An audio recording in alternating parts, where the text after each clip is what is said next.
Coming up on Mountain News at 6, a forest fire continues to burn at Natural Bridge State Resort Park. A look at the efforts to contain it.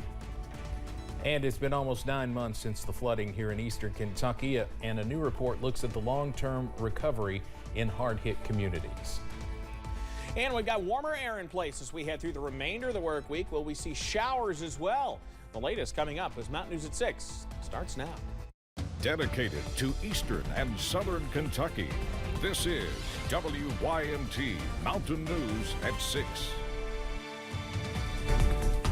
One of Kentucky's most popular tourist destinations was partially closed today because of a forest fire. The fire closed down trails at Natural Bridge State Park, cutting off access to the attraction. WYMT's Phil Pendleton has the latest.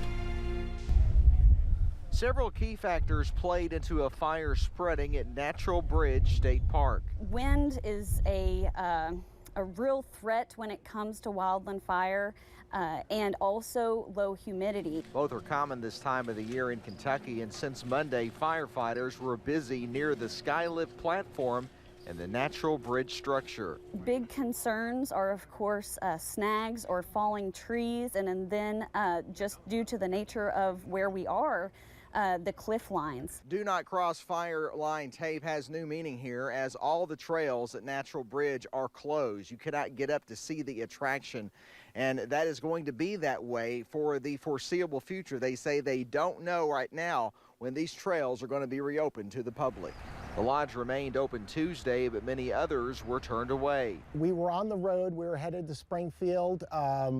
We saw this was a great area, and we wanted to come down and check it out. We love to take road trips and stuff, so we'll definitely be back.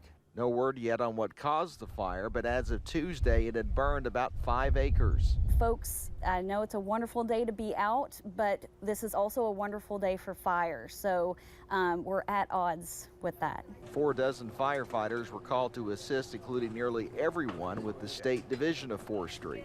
In Powell County, Phil Pendleton, WYMT Mountain News.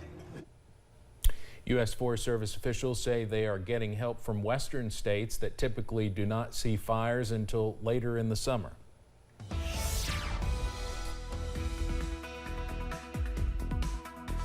We did talk about it earlier. Part of the region is under a red flag warning or a fire weather warning, whatever you want to call it, because today does have the hallmarks of a day that's good for burning.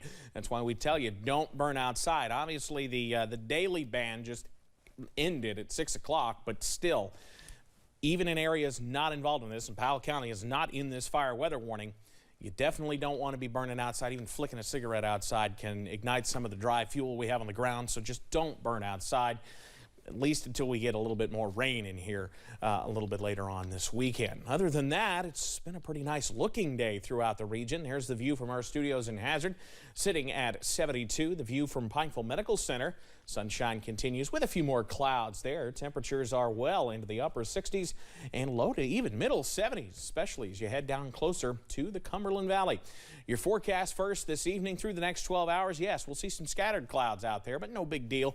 We drop into the 40s for another cool but not necessarily frosty night. We do have a few counties under a frost advisory, mainly up closer to the Big Sandy. But I'll have the details on when we see even warmer conditions into the next couple of days in a few minutes. Olivia?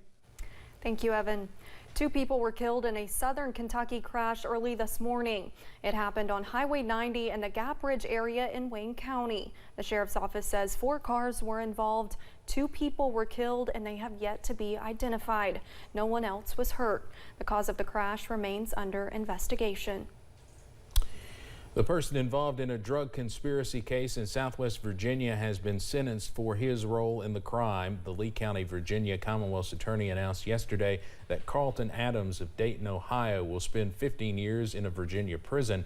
He was convicted by a Lee County jury back in December on charges related to the transportation and distribution of what police called large quantities of meth into the county. The 2 other defendants in the case, including Stephen Elliott of Loyal and Harlan County, were sentenced last month. The Kentucky Department of Education is issuing new guidance to help schools navigate the impact of Senate Bill 150. The law allows teachers to refuse to use a student's preferred pronouns and sets restrictions on assigned bathrooms in schools. It also prohibits instruction on human sexuality and sexually transmitted diseases for grades 5 and below. Districts also won't be able to provide instruction on gender identity, gender expression, or sexual orientation. The guidance points out that Senate Bill 150 may contradict federal rules, which is why Education Commissioner Jason Glass says they're advising districts to track federal protections. In spite of the legislature's prohibitions on supporting LGBTQI+ students or transgender issues or issues around prohibitions around when certain concepts can be taught, if at all, those people exist in our society. There are legal issues around them. They have rights just like everyone else. You can find a link to read the full KDE guidance on our website, WYMT.com.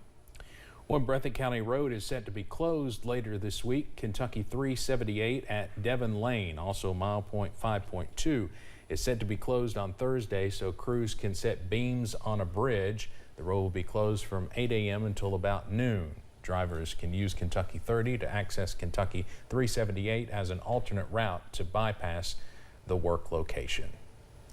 Whitley and Knox County first responders are mourning the loss of one of their own this week following the death of former firefighter Glenn Rainbow Baker.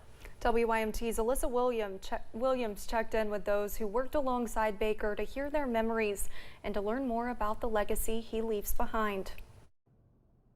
To the world, he was known as Glenn Baker, but to those who knew him best, he was just Rainbow. Rainbow's a dream. I mean, we're going to miss him dearly.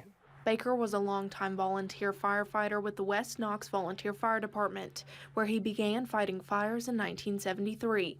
He was always joking, always pulling pranks, always just fun. He was just really fun to be around. Baker was hired on as a part-time employee for the Corbin Fire Department in 1990, then transitioned to working there full-time in 1993. Actually, the fire chief at that time that hired me in asked me if I knew anybody that volunteered that would like to work for us, and I brought Rainbow on. Those who worked alongside him said he always found a way to make even the hardest days easier to bear. He was a joy to be around because he was funny all the time, and when you're dealing with things that firefighters and EMTs deal with, it's nice to have a little comedy in there because it's kind of stressful, you know, so that helps. Baker retired from the Corbin Fire Department in 2010 after being diagnosed with cancer, but not before leaving a lasting impact on the younger firefighters. He was battalion chief, so he ran one of our shifts, and the men looked up to him, respected him, and, you know, a lot of knowledge left us the fire department whenever he retired. A true servant of the community, those who knew him best say they just don't make them like Rainbow anymore. But everybody in this community knows Rainbow. I mean, they don't know Glenn Baker, they know Rainbow. Remembering the life and legacy of Glenn Rainbow Baker. In Corbin, Alyssa Williams, WYMT Mountain News. Along with serving his community as a longtime firefighter, he also worked for several EMS departments.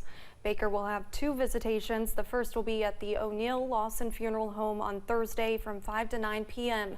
The second will take place on Friday at the Poplar Grove Baptist Church, where his funeral will also be held immediately after.